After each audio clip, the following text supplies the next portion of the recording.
দেখা দাও রাসূলুল্লাহ তুমি কাঁদে আশিক তোমার আছো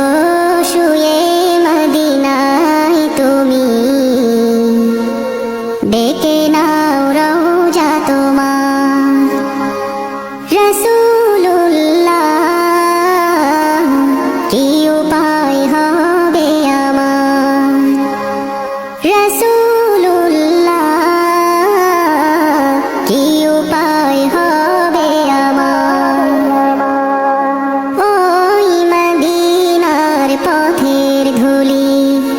মাখতাম আমি